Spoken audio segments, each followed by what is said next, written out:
제도권 주식 분석입니다. 오늘 테슬라의 모델 2 초격차에 대해서 말씀드리도록 하겠습니다.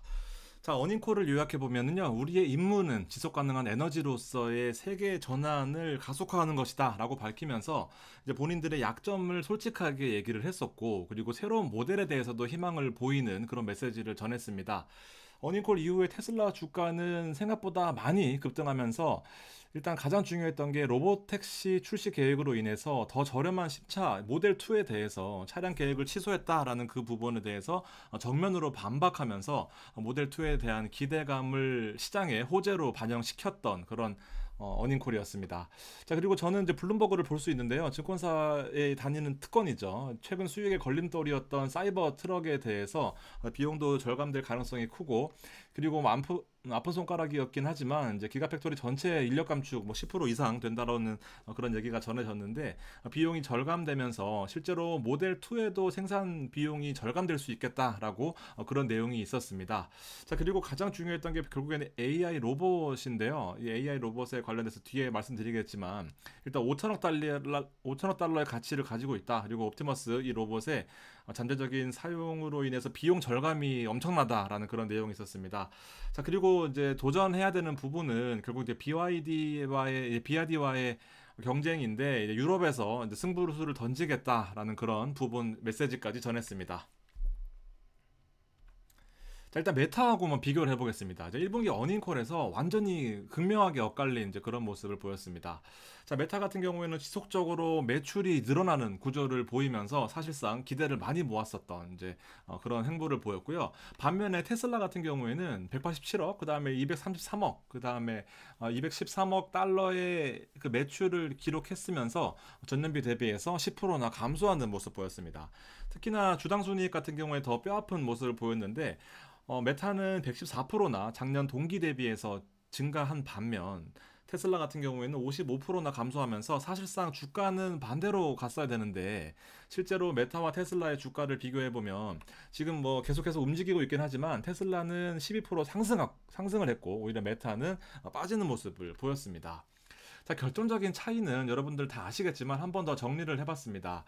일단 메타 같은 경우에는 대부분 인스타나 페이스북을 통한 광고 매출인데, 그 비중 중에서 중국이 차지하는 비중이 매우 큽니다. 일단 테무하고 알리가 거의 이제 인스타나 그다음에 카카오 그리고 페이스북을 통해서 광고를 엄청나게 많이 하고 있는데, 마찬가지로 메타의 실적이 나왔을 때 바이든 행정부가 미국에서 틱톡을 금지했습니다. 그래서 이에 따라서 인스타 역시 중국에서 서비스를 금지할 수 있겠다라는 그런 우려가 퍼지면서 일단 실적이 좋았음에도 불구하고 주가가 하락했습니다. 그래서 실적은 좋았지만 대부분 광고 수입이었다. 그래서 메타가 어닝콜에서 한 얘기가 AI 부분을 강조한다라고 하면서 라마3를 발표하는데, 이런 내용에 대해서 좀 더 나아질 것 같다라고 했는데, 이제 시장에서는 라마를 탑재해도 혁신에 대한 의문이 있다라는 거죠. 왜냐하면 광고 플랫폼에다가 AI를 붙여서 뭐 얼마나 광고 수입이 증가하는데? 라는 의문에 답변을 하지 못했습니다. 그래서 향후 실제적인 이제 구체적인 가이드라인에 대한 내용이 전혀 없었다라는 부분에 이제 메타가 하락하는 원인이 되었습니다. 자, 결정적인 차이는 바로 테슬라의 이 비전 때문이었던 것 같습니다. 매출이 9%나 감소하고 순이익도 전년 동기 대비해서 보여드렸던 것처럼 55%나 감소했는데, 시장 상황은 더 안 좋습니다. 비아디 때문에 전기차 공세, 특히나 값싼 전기차로 인해서 수익성이 악화되고 있다라는 그런 우려를 낳았었고, 최근에 주가가 많이 밀렸던 그런 테슬라였습니다. 자, 결과적으로는 이 테슬라가 수요 감소를 인정을 했습니다. 그러면서 돌파구를 얘기를 했는데요. 일단은 가격이나 전략 이외에도 AI에만 머물지 않고 세 가지 돌파구를 찾겠다라고 요약할 수 있었습니다. 일단 앞서 보셨던 것처럼 2025년 초에 저가형 차량 모델 2를 예고를 했습니다.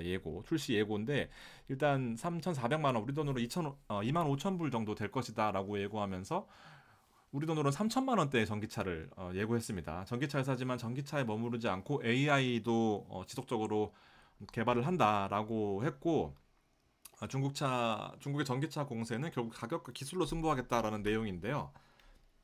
일단 한 가지씩 짚어보도록 하겠습니다. 이거 보시면은 테슬라의 안전성에 관한 리포트입니다. 매 분기 보고를 해야 되고, 이거는 미국 정부에서 하고 있습니다. 실질적으로 이거 보시면은 밑에는 이제 2018년대고요. 그리고 위에는 2023년대입니다. 얼마나 많이 달릴 때마다 사고가 발생하느냐인데요. 300만 마일, 400만 마일, 500만 마일, 600만 마일, 700만 마일입니다.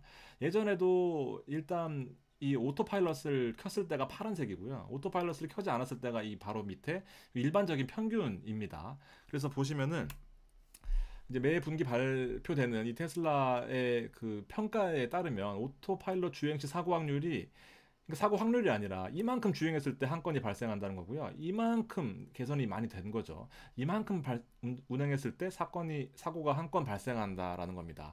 그리고 오토파일럿을 켜지 않았을 때도 일반적인 주행 거리보다도 월등하게 앞서는 이제 그런 모습을 보였습니다. 실질적으로 안전에 대한 이슈가 늘 부각되는 테슬라이지만 사실상 데이터를 보면 매해 개선되고 있는 그 모습을 볼 수가 있었습니다. 그리고 취약 부문인 화재의 안전성에 대해서도 기본적으로 발생하는 전기차에 대비해서도 4배나 안정성이 확보되었다라는 그런 레포트가 있습니다. 자, 두 번째는 기술적인 측면인데요. 일단 목표를 먼저 아시면 도움이 될 것 같습니다. 어제 나온 어닝콜에서 2030년까지 2천만 대의 차량을 인도 및 판매하겠다라고 밝혔습니다. 보통 100만 대에서 200만 대 사이를 지금 왔다 갔다 하고 있는 상황인데 2천만 대라는 숫자는 구체적입니다. 도요타의 1천만 대 판매량의 2배 수준이다라고 하고 그다음에 모델을 10개 이하로만 주력하겠다라는 겁니다. 사실은 이 모델 이하, 10개 이하라는 부분이 어떻게 보면 양날의 검이 될 수 있는데 옛날 사례가 있습니다. 이제 모델을 너무 많이 하지 않고 10개 이하로 주력하겠다라는 것은 일단 예전에 1908년도에 포드가 수많은 모델을 개발을 하면서 실패를 하면서 결국 모델 T에 집중을 합니다. 이 모델 T에 집중을 하면서 결과적으로는 비용 절감과 선택과 집중으로 인해서 대중화에 성공하면서 대박이 나요. 근데 그렇지만 이 모델이 단순화되어 있다라는 이 약점 때문에 GM에서 대규모 신차 라인업을 엄청나게 확대를 했습니다. 그러면서 그 공세에서 결국엔 추격을 허용했던 이제 그런 실패 사례가 있었습니다. 그래서 결과적으로는 이 가격과 성능 그리고 효용 면에서 압도적인 우위가 필요하다라는 그런 내용인데 이게 바로 이 모델 2의 이제 빌드업이 되는 거죠. 자, 기술적인 측면 하나만 더 보겠습니다. 이제 옵티머스라서 제너레이션 2인데 전략을 보면 이제 테슬라가 사실 초격차라고 불리는 이유 중에 대표적인 사례가 아닐까 싶습니다. 이제 부품들을 보통 완성차들은 이제 단순한 구입, 판매, 단가를 낮추기 위해서 노력하는 그런 부분이 있는데 상당 부분 이제 직접 생산 설계하고 개발하고 그리고 협업하는 거래처에서는 실제로 가져와서 더 개선하려고 노력하면서 실질적으로 본인들이 직접 설계 개발 그리고 제조까지 하려는 이제 그런 전략을 기본적으로 취하고 있습니다. 대표적인 예가 바로 이 옵티머스 기술인데 얘네들이 반도체랑 감속기랑 액추에이터 그다음에 배터리까지 직접 설계 및 제작하는 데 도움을 주고 있습니다. 그리고 심지어는 테슬라는 카시트도 직접 제작하기로 유명하죠. 그래서 이 옵티머스가 결과적으로는 생산 현장에서 투입이 되고 있습니다. 그래서 일단 세대가 좀 바뀌면서 여러 가지 시행착오를 겪고 있지만 이 부분으로 인해서 원가 절감과 비용 절감에는 이제 신경을 많이 쓰고 있다라는 그런 부분인 거죠. 그래서 하나 더 하면은 이제 외부의 판매까지 계획을 하면서 매출 다양화, 지금 탄소 배출권, 전기차니까 이 탄소 배출권에 대해서 무조건 100% 수익이잖아요. 그러니까 이 부분뿐만 아니라 차 서비스, 그다음에 AS 그리고 판매까지 여러 가지 매출 다변화에 주목을 하고 있다라고 보시면 될 것 같습니다. 자, 두 번째는요, 이제 모터입니다. 모터 얘기를 좀 드릴 수밖에 없는데 이게 모델 2의 핵심인 것 같습니다. 지금 보시면 예전에는 이 인덕션 모터가 대부분의 전기차의 모터 역할을 했었고요. 테슬라는 이 왼쪽에 있는 이제 인터그레이팅된 PM 싱크로노스 릴럭턴스 모터라는 이 IPM 싱크로노스 그다음 RM이라는 모터를 쓰면서 본인들이 직접 기술 개발의 핵심을 가져가고 이제 진심인 모습을 보였습니다. 이게 무슨 내용이냐면은요. 이 기존의 인덕션 모터는 토크는 우수해요. 그러니까 밟으면 쭉쭉 나가잖아요. 근데 어느 정도 일정 시간 오랫동안 이제 운행하게 되면 에너지 로스가 급격하게 발생을 하게 됩니다. 그래서 이 부분을 개선하기 위해서 이제 연구 자석을 감싸서 이 로스 부분을 줄이는 그런 개발을 했습니다. 근데 자기장 때문에 이 100EMP라는 성능 감소 이슈가 또 이 발목을 잡았었어요. 그래서 이 부분들을 합쳤습니다. 합쳤어요. 그래서 이 싱크로노스 모터랑 그다음에 PM 모터, 기존의 PM 모터를 합쳐서 이 최신식 IPM 싱크로노스 릴럭턴스 모터라는 것을 개발을 하는 거죠. 그래서 결과적으로는 이 기술 그 비용 절감에도 진심이었고 모터의 성능과 이 효율성에서도 앞서간다라고 정리할 수 있겠습니다. 자, 그리고 마지막으로 하나 더 보면은요, 이 히토류 문제입니다. 배터리가 결과적으로는 히토류가 많이 들어가고 이 실제로는 인덕션 모터에도 히토류가 필수적으로 들어갑니다. 30%나 들어가요. 그래서 이 핵심 히토류가 결과적으로는 95%나 중국이 점유를 하고 있기 때문에 사실상 언젠가는 발목을 잡겠다라는 부분을 이제 미리 개선을 하겠다라는 거죠. 이를 타개하기 위한 기술력의 진심인데, 이 왜 이런 노력을 하냐 하면은 기본적으로 예전에 2018년도에 테슬라가 히토류 절감을 통해서 이제 기술력을 보이려는 이유 중에 하나가 도요타가 이 모터에 들어가는 자석의 히토류 함유를 50% 줄이면서 기술력을 보인 바 있습니다. 그래서 이 부분은 이미 절감이 되고 있는 상태로 가고 있습니다. 최근에 나온 기사 하나를 더 보면 테슬라가 이 실리콘 카바이드라는 이 히토류를 줄이는 것으로 발표를 하면서 몇몇 이 반도체 제조회사들이 주가가 떨어졌다라는 그런 기사가 있었습니다. 이제 보통 이제 무슨 말이냐면 여기랑 연결이 되는데, 전기차들은 이 실리콘 카바이드라는 탄화규소, 값비싼 탄화규소로 만든 반도체 소자를 인버터로 해서 모터를 제작합니다. 기본적으로 그 환경을 다 쓰고 있어요. 근데 기존에는 원래는 이제 실리콘, 거의 모래로 만들어진 실리콘을 주로 이용했었으나 이 손실과 속도에서는 뒤지기 때문에 탄화규소 히토류를 사용했었습니다. 근데 말씀드렸던 것처럼 중국이 다 가지고 있기 때문에 이 부분이 테슬라는 차세대 연구 모터들은 히토류를 쓰지 않기로 목표를 하고 이 실리콘 카바이드 사용을 줄이고 성능은 우수하면서 가격을 낮출 수 있는 노력에 집중을 했다라는 겁니다. 이게 작년 말 정도에 대한 얘기이기 때문에 어제 나온 얘기는 바로 이겁니다. 이 기존의 모델들은 이 인버터를 쓰지 않고 새롭게 출시되는 신차에만 이용할 계획이다라는 겁니다. 바로 그래서 이게 모델 2의 최종 빌드업이 될 수 있는 거죠.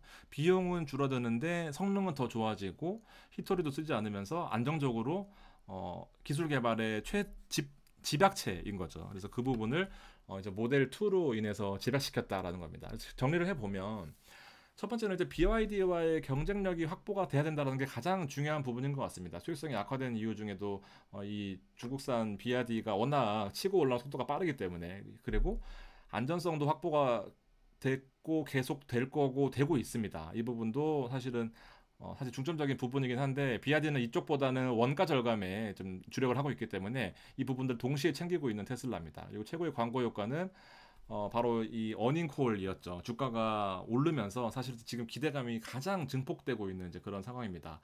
테슬라는 아시다시피 따로 이제 딜러를 쓰지 않고 한 2% 정도의 비용을 아끼는 걸로 유명하죠. 거의 대부분의 마케팅을 일론 머스크의 트윗으로 하고 있는데, 이 부분에 있어서 어닝콜을 통해서 주가가 폭등한 것이 테슬라에 대한 이 기대감을 증폭시키고 있는 이제 그런 상황입니다. 자, 마지막으로 실적 보여드리면서 마감하겠습니다. 이게 테슬라의 이제 뭐 대부분의 정보들이 집약되어 있는 자료인데 블룸버그에만 나와 있습니다. 보시면은 이제 모델 S와 이제 모델 3 같은 경우에는 급격하게 성장하고 있는 이 모습을 대충 눈으로만 봐도 이렇게 증가되고 있는 거거든요. 그래서 이렇게 보시면은 내용들이 나쁘지 않다가 아니라 매우 좋다라는 겁니다. 2023년도에 모델 3만 170만 대를 팔았네요. 이렇게 보시면 될 것 같습니다. 네, 오늘 여기까지입니다. 제가 테슬라를 진심인 이유를 또 여러 방면에서 설명을 좀 드렸었는데, 기술적인 측면은 좀 배제를 했어요. 왜냐하면 사실 좀 기술적인 측면에서는 워낙 바닥이고 무조건 매수하면 좋겠다라는 생각에서 따로 그런 분석은 하지 않고 이제 모델 2에 좀 집중을 해봤습니다. 도움되셨던 분들은 이제 이 멤버십도 관심 많이 가져주시면 좀 더 수익에 도움되도록 노력하겠습니다. 감사합니다.